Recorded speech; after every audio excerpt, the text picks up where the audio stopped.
Hey there, it's Isaac from Powered by Rock here to bring Pat and Andy from the punk band Handheld into the spotlight for a few minutes and make them sweat with some on-the-spot questions. Welcome, guys. Are you ready to be put in the spotlight? Yes. I'm ready to sweat. All right.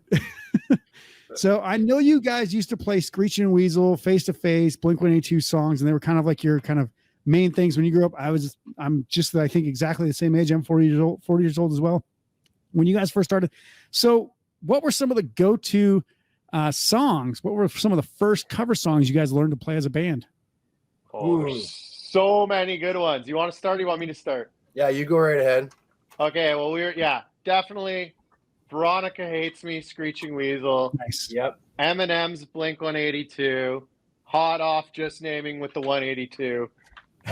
Those were two, standouts in the early repertoire. There was a Screeching good written Weasel. songs in there too. What was it? Early Blink. Yeah. Come Good Dance written With song. Me. Yeah. I can't remember the title off the top of my head. That's good though, Pat. You got it pretty done. Yeah, I will say the Cheshire Cat stuff was great. Eminem's was great with by Blink-182. I think my go-to were what is it called? The Cool Kids Club or something like that by Screeching Weasel. Oh, yeah. Yeah. Oh, yeah. They Great song. Yeah, They All Hate You or whatever. Yeah. And then I'm really mad that Ben Weasel took that big turn and now he's got that whole other stuff going on with him. But man, I really did love those guys. Well, the last couple albums have been pretty good, regardless of the fact that he's dumped the rest of the band. But there was a stretch there where he was like, the Baby Fat music stuff was just terrible in my opinion. But yeah. Well, and then he started punching people on stage. Yeah, that was, and it got wild. But, yeah. But you have to defend My Brain Hurts is a freaking masterpiece. Anyway. Yeah. I think I actually played on stage once. I Want to Be a Homosexual by Screeching Weasel because I liked the first line was shock the middle class, stick it up your punk rock ass. Yeah, and so I was like, let's play this song. And then I was like, oh wait, now I have to sing on stage for 3 minutes that I want to be a homosexual. So it's going to send some mixed messages. Yep. But yeah, for sure. So that's pretty awesome. Andy, did you have any other memories? You said Good Riddance, but you couldn't think of any of the songs. I can't remember the song name. And I think didn't we play some Body Jar too at one point? And we also played Pulley. Maybe not quite. Yeah, that's later. We're talking later. about early. That'd be the early stuff. And some old and then Temple we did Green Day and Offspring. We would do a lot of that. Yeah. Very cool. All right. So obviously your guys' last name is both Dietrich, and a lot of people may assume you guys are related since you have the same last name. Not even that's close. Just a coincidence, unless you guys are, related through some long line of Canadian inbreeding or something. Well, it's possible. Who knows? And I know that being in a band can definitely cause some arguments, if not downright fights amongst members. So if you guys were related as, say, brothers, do you think you would have ended up fighting more or less in your life? And who's winning these fights? That's a great question. Go ahead, Andy, because I've got a great probably answer. Less. I mean, Pat and I actually have gotten in quite a few fights over the years. We used to practice in Pat's basement, and it's punk rock. We used to run around. I used to skateboard down there, and I remember I broke his music stand once, and he lost his mind. I'm gonna kill you for that. I'm gonna kill you. He chased me around the house, and it ended up tackling a big pile up on the floor, and kind of went to blows. And then I think we got in a big fight in the van once. Yeah. Remember you broke your watch, right? No, I broke your watch. Or you broke my watch. So I'm driving. The watch was broken in the melee. Yeah. I don't remember. I'm being a model citizen driving the van, for the band, and he's chirping me about something. I can't remember what it was, and I got so angry. Yeah. But I'm driving, and he's just keep pushing my button, but I have to drive, so I'm turning around trying to punch him in the face, and I end up smashing his watch, and then they all start hitting me in the back of the head while I'm driving. Yeah, it was. And then we all hug it out after. Yeah. But I would say Pat and I probably have been in the most fights in the band. But yeah, so definitely not related, but neighbors. At least more neighbors when we were kids. I could hop my back fence, get into Pat's backyard. So yeah, I mean, how good of friends can you possibly be if you've never been in a fist fight, right? Well, exactly. Yeah. Exactly. Oh yeah. Never wanted to kill someone more than that moment. I remember my drummer. There's my drummer, there's been numerous times. One that comes to mind is we used to get into a lot of antics in the early days. And one time someone put like, you said you were a drummer, right? Do you know what like a rototom is? Yeah. You know, like the tiny, someone put like a rototom behind my head, like during a set. So I would get up and play it behind my head, and I would like ruin every song because I was just doing rototom solos behind my head. And then they all tried to fight me and kick me out of the band. It was a good time. That's a true story. Yeah, that's a pretty dumb reason to start a fight. Like, hey, I'm going to do these stupid things while you guys are trying to keep time. Whatever. Yeah, well, the rest of us wanted to like play our music and like have people enjoy it, and Pat just wanted to ruin everything. Yeah. Yeah. Well, if you were my brother, it wouldn't happen. Right. That's true. I was gonna say, you guys remember Fig Newtons? I don't know if you guys have those in Canada. They're yeah, 100%. Okay, so, my drummer and best friend, same person. I was staying over at his house, and one day, I was like, "Hey, can I have some of those Fig Newtons?" And he's like, "No, they're mine." And it's like a whole sleeve of them. I was like, "Can't you have one Fig Newton?" He's like, "No." So I was like, I just went over and grabbed one.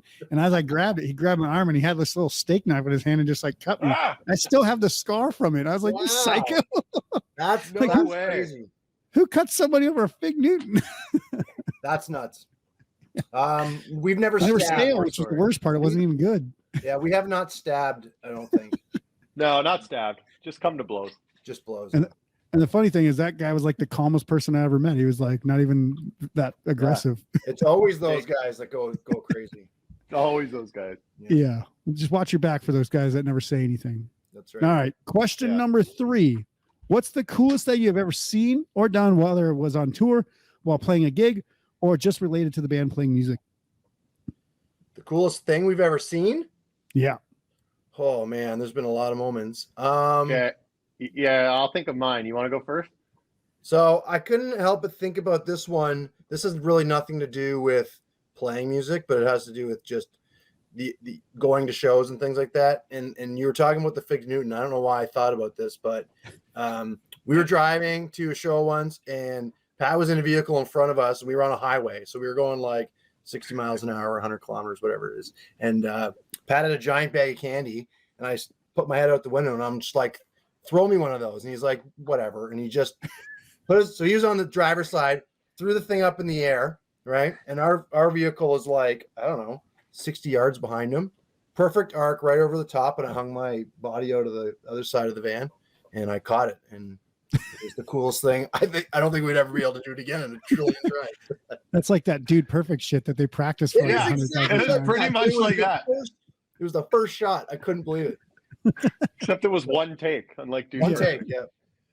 But see, nothing was videoed back then. Yeah. Right. What about playing? Mine's gotta be. We played like a festival in like the late '90s, and it was outdoor, and there's like a big hill, and we're playing like it was pretty young crowd, like like we were only whatever late teenagers, so it'd have been like playing to teenagers and younger.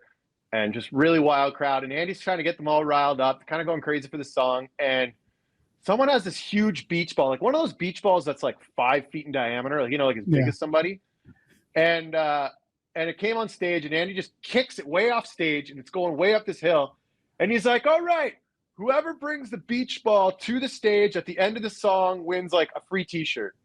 So, like one free t-shirt, we're like, "Oh, who cares?" And then all of a sudden, about like 75 of these kids just started pummeling each other, going up the hill, and they're like rolling down the hill like Jack and Jill, like doing melee fights all the way down. Like all these kids are bloodied up, and they bring the beach ball, it's torn in half, and they bring it at the end of the song. Yeah. And then he's like, "Oh, I don't even know if I have that t-shirt."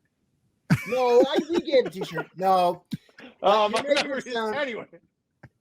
No, I would say it was actually a pretty cool moment. The crowd found this like little kid that was like, I don't know, 10 or something, and they brought him up and gave him a piece of the ripped up beach ball, and he brought it to me on stage. So I gave the kid a shirt, and he was really, really stoked. So yeah. So all the people that were bloody didn't get shit, and then the kid that was just standing there like, "Oh, please, sir, can I have a t-shirt?" Yeah, that's right. I was just surprised the amount of violence people would go through for like a $6 shirt. It was impressive. Yeah. I've said the same thing for years. I'm like, people go absolutely ape shit for t-shirts. I just don't get it. Like you can go down to the store and get a t-shirt for like $5. It's not that hard. I was trying to think of another one, Pat. So the funny thing is, Isaac, we keep talking about because we have this like history, but it's so old. It's like, God, 20 something years ago. And like, I have a bad memory. So like a lot of the times these stories come up and Pat's like, don't you remember this happened? I'm like, no. So it's like, I'm relearning all these stories. But weren't you talking the other day, Pat, about a fight that broke out during one of our sets and like in the middle of our set and like huge brawl? Now I have no recollection of this and I don't know why, but did we stop or? Yeah, we had to stop because the bouncer made us stop because they're like they're beating the guy's head in. It was awful. Oh, okay. Well, that's anyways, he doesn't. Oh, that's not good. No, so that's not a good not a memory. funny story. Yeah. Don't go to a Handheld show and gang beat somebody. Yeah. No, our shows are typically not that violent. Yeah. Don't get the beach ball and get beat up. Yeah. All right. Okay. Question number 4. I assume from songs like Old Timers and Double Double DUI that you guys either one or all of you played hockey or still play hockey. Knowing that you guys are obviously near Toronto and in the Ontario area, I'm going to assume that you guys may be Maple Leafs fans. Is that correct? Let's go Leafs. You assume this correctly. Is the year. Yeah. This is the year. Yeah. This year. So 2 questions. Part of this question: who's your favorite Leaf of all time, and why doesn't Canada know how to pluralize the goddamn word Leaf?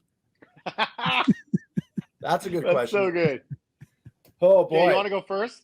No, you go. I know you have somebody. Oh, there's just so many. It's very hard to pick. I mean, we'd almost have to say Tim Horton for his brief stint there, but no, it's got to be Wendell Clark all the way. Hardest slap shot, could fight anybody, take it for the team. He's my hero, Wendell, all the way. Yeah. Okay. He was great. I was a big fan of Ty Domi because he was like the little sparky guy. The knockout king. And he still does a lot of like hilarious commercials and things like that in our area. So huge head.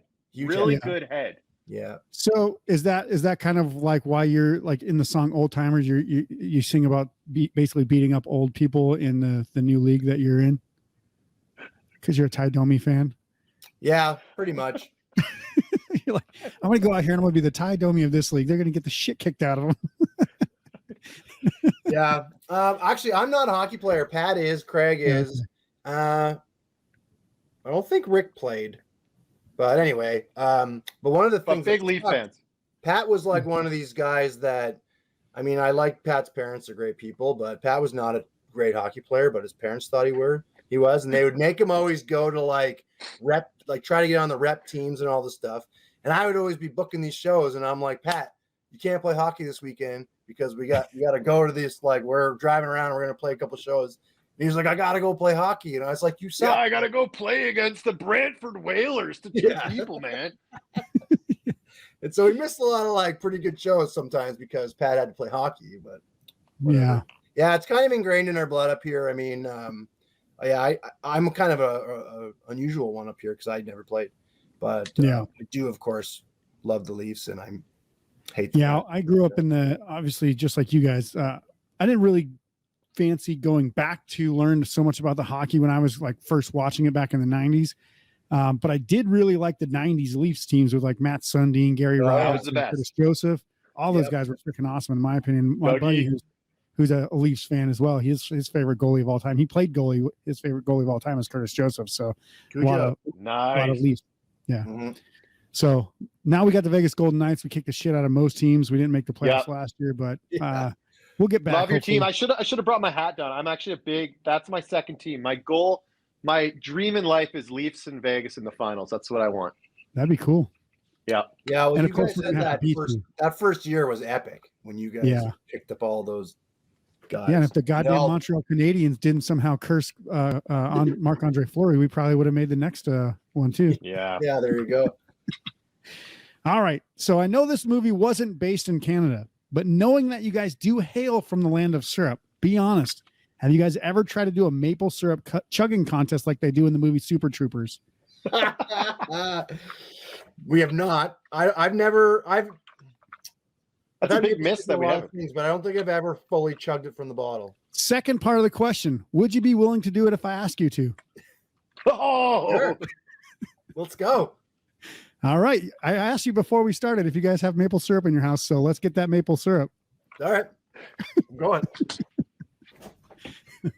And while we're waiting for the maple syrup challenge to start, I just want to take a brief moment to mention that A Canadian Tragedy by Handheld will be available by the links below this episode. You can go check out their music. You can actually order a vinyl. You can do whatever you want. You can go check out some of their music videos. Great album. You can check out our review of the album.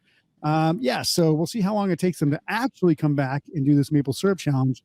And we'll kind of judge it by how much each one of them have and how much they throw up afterwards. And he's back with his maple syrup. Pure maple syrup. Oh, that's the expensive stuff. That's like $20 a bottle right there. Actually, this one I think is more like this is like grocery store kind of stuff. Okay. There's a little town near us that has like a maple syrup festival every year, and that's where you get like the good quality stuff. Gotcha. Shout out to Elmira. It's all right. How full is that out of the amount of ounces? Do you think it's half full? Where's Pat at? He's not back. Not yet. So I would say it's less than half full. Okay, so it's totally full. Yes, there you go. Yeah. Okay. This is bad. I've got like we're out of the grocery store brand. This is like an $80 bottle. This was like it was a gift. You didn't pay for it then. So it's a whiskey barrel. Hopefully it's alcoholic. Then you get really trashed after this. See, I have the grocery store one, Pat, but mine's like I haven't even opened it yet. Let me see yours. You see it? It's in the non-transparent jug, right? Correct. Yes. Okay, well that's good. You get some bonus points for that. I gotta like peel some wax off here. This is gonna be. Hurry it up. Let's go. I've already plugged your album, and you guys should. Okay, I got it. All right, so this is gonna make internet history here. I'm gonna seem like such a douchebag. I have an $80 bottle of maple syrup. Has it got like a cork in it? Oh yeah. Yeah, no, like this. I'm not kidding. This is from the Elora Mill. All right, cheers, Pat. All right, 3, Cheers. 2, 1, start chugging. Oh, this is disgusting. Oh, Pat's out. He's tapping. Andy's gonna finish the bottle.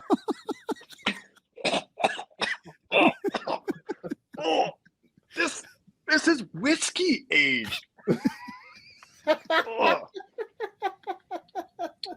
Ooh, really good aftertaste, but man, I How lost. far'd you get? No. He got like a thimble of syrup down. His wife was probably like, "Don't you go chugging that thing on my on your interview." Oh, well, here's a question that the Americans may not know. Tell me, is your syrup light, amber, or dark? Because that makes a difference. Well, generally at the store they're dark, but Okay. if you get like the high quality one, they're kind of in between. It's like an amber. But I want to know what Andy's chugging, because that makes a difference for the chug. He That's finished it, so it doesn't matter. like doing a shot of tequila versus like a shot of watered down White Claw. Yeah. Well, I like my claws. This one, I can't really tell. It doesn't have any alcohol in it. Not a dark one. Like it's pretty runny. Yeah. Well, we have an undisputed Canadian maple syrup chugging champion, and that's Andy Dietrich from the band Handheld. Bam. There you go. Pat's going to send you over a championship belt any day now. That's right. I will proudly wear it. We He'll could have a send you the review rest on of his stage bottle. sometime, Patrick, if you want to do that. I'm sure, chugging a big bottle of maple syrup right before you play drums at 220 is Oh yeah, he'll be great for like the first 2 songs, and then he'll be so like wasted from the sugar come down. Then he'll be like, Yeah, "Oh, I'll be we're gonna play the rest of the it's like show." a hummingbird. Sugar cup. Like, you got it. He's like, "Why can't we just play things at 60 beats, guys? Just today only." Oh. All right. Well, I want to great. thank Andy and Pat for stepping into the spotlight and answering these hot seat questions and taking the maple syrup chugging contest challenge. Guys, make sure to go to the show notes below this episode for links to the music and watch our full podcast interview as well. Until we see you for the next episode, guys, rock on.